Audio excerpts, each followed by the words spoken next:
Hi there, and welcome to The Daily Gardener, a show about gardening, botanical history, and literature. I'm your host, Jennifer Ebling, and today is April 7th. Today we celebrate a botanist who is honored by the genus for the spectacular baobab tree. We'll recognize the man who became a globe-trotting botanist and even a food spy, and ultimately introduced more than 200,000 plants to the United States. We'll hear some words from a poet, gardener, ecologist, and naturalist who celebrates his 251st birthday today.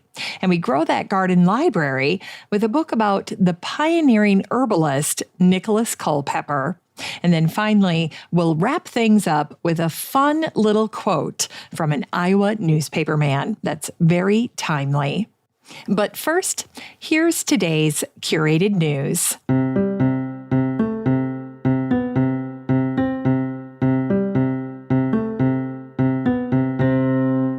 Today's curated garden news is from Apartment Therapy, and it was written by Anna Kocharian, and it's about one of my favorite topics. The title of the post is called The Plant Lover's Guide to Styling a Bookshelf. And if you've listened to the show before, you know that I absolutely adore bringing botanicals into the home and styling your home with all kinds of natural elements. Now, if you click on this particular post by Anna, you're going to see this amazing infographic, and it's right at the top of the post, and it shows a bookshelf, and it's got a bunch of plants on it, and then it has a lot of little tips. So I wanted to share those tips with you really quick, and then encourage you to follow up and actually check out this post for yourself.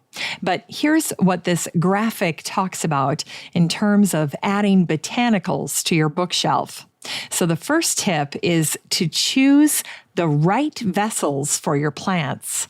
And here the suggestion is to choose a container that complements the plant and the surroundings. So if you think about your bookshelf and you think about the color scheme that you have going on in the room or the predominant vibe in the room, then you want to make sure that you have a container, a planter that complements what you have going on in that room. Now, I know I've made this mistake myself, not paying attention to those things. But what happens is I'll fall in love with a planter online or in the store. And then when I get it home, it's off. It just doesn't look right in the space where I put it because it just doesn't go with the room. It's a different color or the style is off. It's just not vibing with the room, with the space. Well, in that case, it ends up in the garage on the shelf above the basketballs. That's where I keep my little misfit container collection. And I try to limit myself each year to around a dozen. So I call out what I don't want anymore. And then I try to hang on to the ones that I really want to try to make work in a space, either back home or up here at the cabin. So I like to play and mix and match with them throughout the year. Now, another tip in this infographic is to add plants of varied shapes, sizes, and colors. And I couldn't agree more with this particular suggestion because, as many of you know, I turned my formal front room, my dining room and living room, into a botanical library. And as I was styling all of my bookshelves once they were installed, I just organically kind of discovered this tip for myself because including just one type of plant or just a handful of plants was, well, quite frankly, a little boring. And so adding a variety of plants really gave me the look that I was going for. So you're trying to add plants that have different colored foliage, different sizes, and different shapes. And that was really the ticket to giving me the look that I had always dreamed of for my own botanical library. Now, another suggestion in this post is to stack your books sideways and then set a plant on top of that. That's a great idea. It's a wonderful way to elevate the plant plant. I do that as well. And then another one that I personally love is to swap a bookend for a plant. Now, of course, if you're going to do this, you need to have a substantial container, something that's got a little heft to it, especially if it needs to serve double duty as a container and a bookend, because the last thing you want is for your books to push that plant over and have it fall off the bookshelf altogether, or another bad outcome would be to have the books fall on top of the plant and kind of smush your plant. That would not be good either. And finally, the last tip is to group your plants in threes. So kind of the same principle of how we design outside in the garden, where we group plants together in odd numbers, 3s, 5s, and 7s, because that's appealing visually. You'll do the same thing on your bookshelf. You'll group plants together in 3s because that just looks better. Now, the only other tip that I would add to Anna's wonderful infographic is to consider incorporating permanent stems or fake plants in with your real plants. Now, why do I encourage this? Well, if you think about where your bookshelf is located, most bookshelves are not placed in optimal living conditions for plants. Most bookshelves are on interior walls that are away from windows. And especially if you have a low light situation, then I say go with some type of permanent arrangement that you only have to rinse off in the sink every 6 months or so that you keep it dust-free and looking fresh. But definitely make sure that you're getting a nice variety of plants on your bookshelf, even if you're going the artificial route, because that is what's going to give it a layered or lived-in look and also make it feel very, very, very cozy. So, one of my little tricks before the pandemic was that I would always go to Pottery Barn and shop their permanent plant clearance, because they usually have these beautiful fake plants, but they're very, very expensive originally. And somehow the ones that end up on clearance are usually the most interesting. They have an interesting texture or an odd shape or something that people maybe initially passed by. Now, to my eye, I think they look fantastic, and I wait till they're way marked down. I like to wait until they're about 75 to 90% off, and then I buy some for myself, and I often go ahead and grab a few for my mom, who is kind of phasing out of having so many houseplants in her home. She's looking to have a little more carefree lifestyle, which I completely get, but often, even as you're making that choice away from having so many houseplants, there's part of you that regrets not having that lushness, that botanical vibe that houseplants provide, especially if you're used to having that in your home. And so I sent her a few of these cactus that I'd found on clearance over at Pottery Barn. And I have to say that they were such a day brightener for her. She found them to be especially enjoyable because she'd really never grown cactus indoors in her home. And so not only was this giving her the houseplant fix and the look that she wanted in terms of styling her home, but it was also something totally different, totally unique, something that was a departure from what she'd done in the past. And all of us can use a change from time to time, just something that's a little different and a little more exciting. Now, I don't want you to think that this is really all there is to Anna's post, because this article is really so much more robust than just this little infographic that I've shared with you. So if you get a chance and you're in the Facebook group for the show, search for the word bookshelf, and Anna's post is going to pop up. And then I definitely encourage you to give it a read, because it's really, really worthwhile. Lots of great tips in this post for styling your bookshelves with plants. It is just wonderful. Now, if you're not in the Facebook group for the show, have no fear. You have a standing invitation to join, and it is so easy to do so. All you need to do is head on up to the search bar where you'd search for a friend, type in the words Daily Gardener Community, and then request to join. And then I'll admit you into the group, and I can't wait to meet you there. It's time for today's Botanical History.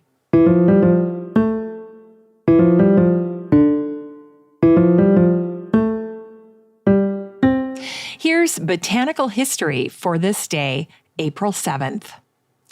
Today is the birthday of the 18th century Scottish-French botanist and naturalist Michel Adanson, who was born on this day, April 7th, in 1727.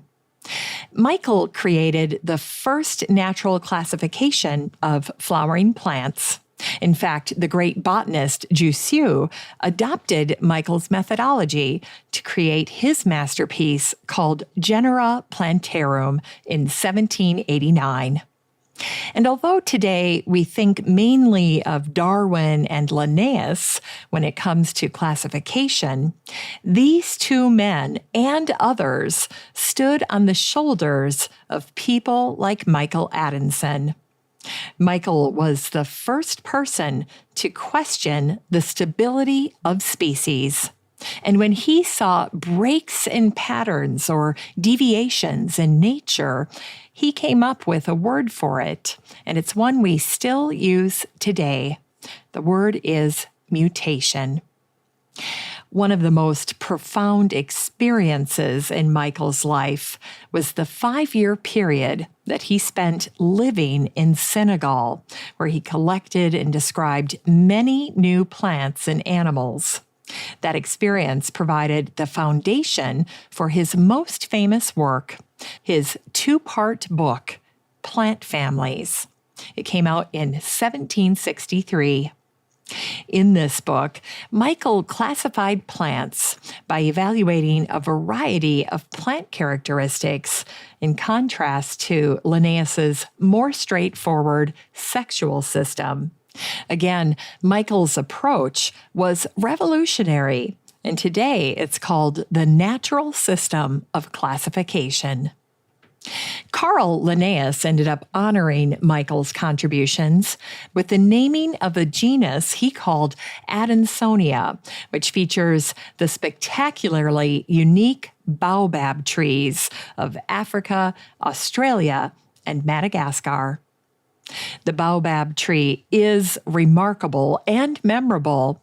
It has a susical quality to it, and it's one of the most massive trees in the world. In Africa, baobabs are called the queens of the forest or the roots of the sky. And that last common name refers to a legend that tells how long ago, in a fit of anger, the devil pulled the baobab tree out of the ground, only to shove it back into the earth upside down, leaving its roots shooting up into the air. Although they seldom grow taller than 40 feet, and they're generally sparsely branched, the trunks have an astounding girth, and they can be almost 30 feet wide.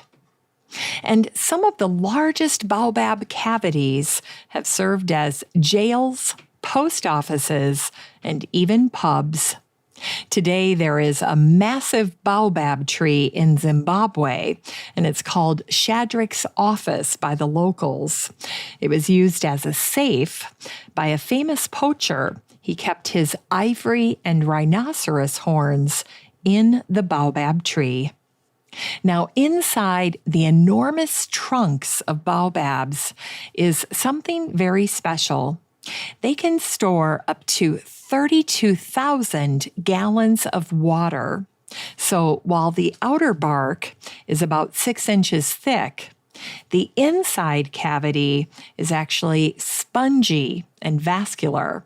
And that's why animals like the elephants chew the bark during the dry seasons. They're trying to get to that inner cavity where all the water is stored.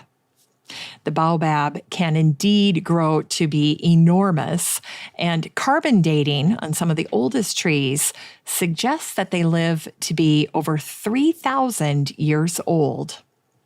Baobabs go by many names. They're called the baobab, the baobab, the tebaldi, the bottle tree, the upside-down tree, that's one of my favorites, the monkey bread tree, and the dead rat tree, which is a reference to the appearance of the fruit. The fruit of the baobab looks like an oblong coconut with a brown, velvety, hard outer shell. But inside, the flesh is sweet, and it tastes a bit like yogurt.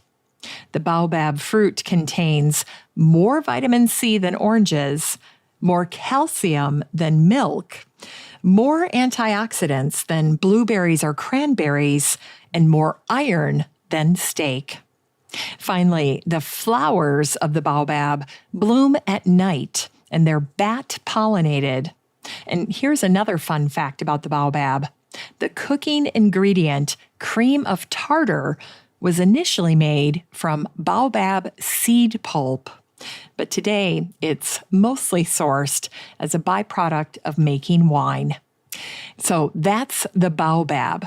Now back to Michel Adanson, who in 1774 wrote his second masterpiece, which was an encyclopedic work that covered all the known plant families at the time. Sadly, this book was never published, but that book was clearly meaningful to Michel, and he requested that for his grave in Paris, he wanted a garland that was made up of flowers from each of the 58 plant families that he wrote about in his book. After Michel's death, all of his work, his papers, and his herbarium were treasured and regarded as an heirloom by his surviving family. And his descendants privately held his entire collection for over a century before they transferred everything to the Hunt Institute for Botanical Documentation at Carnegie Mellon University in Pittsburgh in the early 1960s.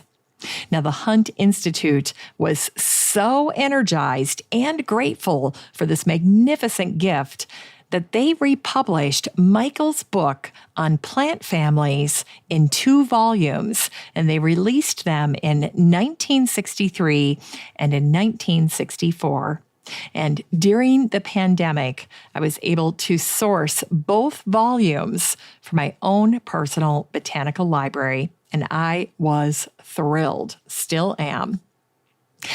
And today is also the birthday of the globe-trotting botanist and food spy, David Fairchild, who was born on this day, April 7th in 1869. In terms of plant exploration, David hit it out of the Botanical Park. He was single-handedly responsible for the introduction of more than 200,000 plants to the United States. And his introductions included things like pistachios, mangoes, dates, nectarines, soybeans, and flowering cherries. Now, prior to David's work, the classic American diet was a little meh. It was mostly meat and potatoes, with maybe a little cheese thrown in. Now, in terms of food history, David not only enriched lives, but he also changed diets with his fantastic collection of fruits and vegetables. In conducting his work, David traveled around the globe numerous times, and there are some fascinating accounts of his adventures.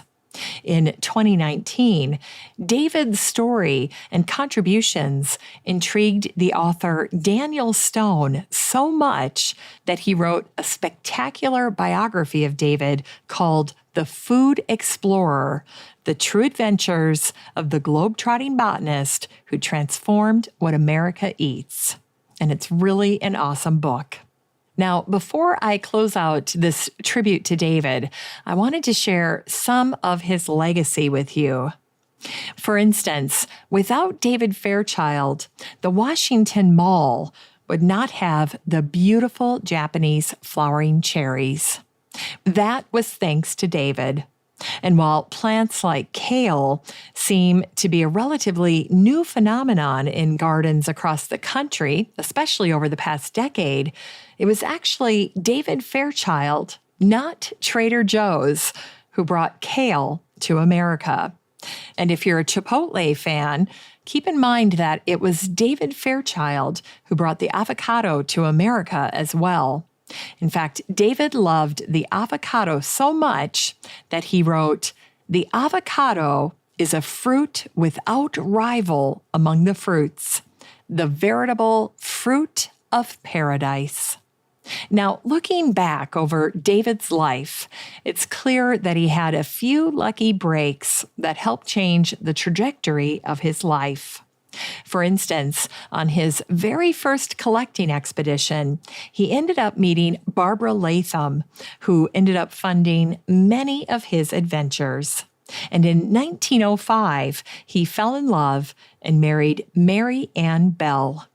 His father-in-law was none other than Alexander Graham Bell, who, along with his wife, also enjoyed gardening. Finally, the next time you're in Florida, be sure to stop by the Fairchild Tropical Botanical Garden in Coral Gables. It's filled with many of the plants that were collected by David Fairchild, and of course, it's named in his honor. And I thought I would end this little segment on David by sharing one of his quotes with you. David wrote, "I have always liked horticulturists, people who make their living from orchards and gardens. They have the patience and fortitude to gamble their lives and fortunes in an industry which requires infinite patience, which raises hopes each spring and too often dashes them to pieces in the fall.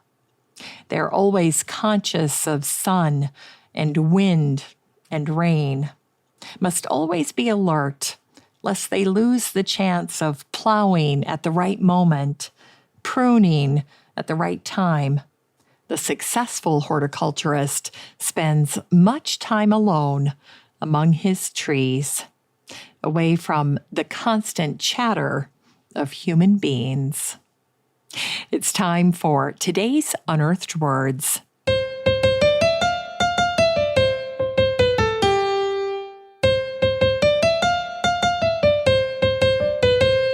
Today's unearthed words come from the English Romantic poet, ecologist, and naturalist William Wordsworth, who was born on this day, April 7th, in 1770. In his Dove Cottage garden, William grew roses and honeysuckle, red-flowered runner beans and parsnips, gooseberries and rhubarb, lettuces and spinach. William even built a little hut for himself in the garden, and he lined the inside of the hut with moss, quote, "like a wren's nest."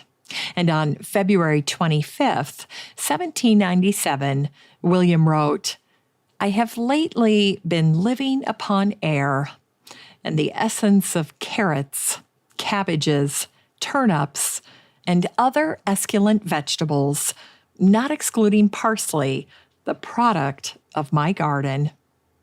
It was William who wrote, "How does the meadow flower its bloom unfold? Because the lovely little flower is free down to its root, and in that freedom, bold." William Wordsworth also loved daffodils. He wrote, "If one daffodil is worth 1,000 pleasures, then one is too few."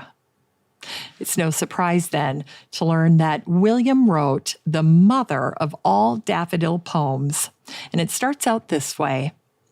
"I wandered lonely as a cloud that floats on high o'er vales and hills, when all at once I saw a crowd, a host of golden daffodils." This wonderful poem ends with this verse. And then my heart with pleasure fills and dances with the daffodils.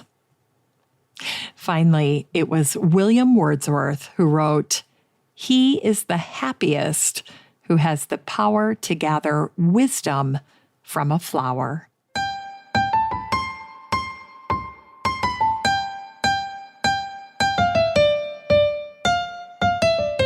It's time to grow that garden library with today's book, Heal Thyself by Benjamin Woolley. This book came out in 2004, and the subtitle is Nicholas Culpeper and the 17th Century Struggle to Bring Medicine to the People. In this book, Benjamin brings us the first full biography of the great botanist and herbalist Nicholas Culpeper. Culpeper was a nonconformist, and he was also a business owner. 10 years before his death, he found a spot in East London, and he opened the doors to his own apothecary. Culpeper catered to the needs of the people. He took medical books that were written mainly in Latin and translated them into English. The masses were grateful. However, the medical and academic communities frowned on Culpeper's work since they had always enjoyed a monopoly on training doctors and reserving medical information for their paying students. And I love what Publishers Weekly wrote about Benjamin's biography of Culpeper. They wrote, Culpeper is best known today for Culpeper's Complete Herbal, a comprehensive listing of English medicinal herbs, along with directions on their use. Still in print after more than 350 years, the herbal is, in Woolley's words, one of the most popular and enduring books in publishing history. And it is perhaps the only non-religious book in English to remain longest in continuous print.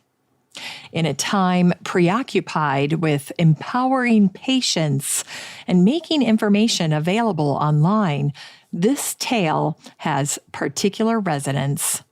This book is 416 pages of the fascinating story of a rebellious botanist and doctor who changed medicine forever. You can get a copy of Heal Thyself by Benjamin Woolley and support the show using the Amazon link in today's show notes for around $5. And that's a steal.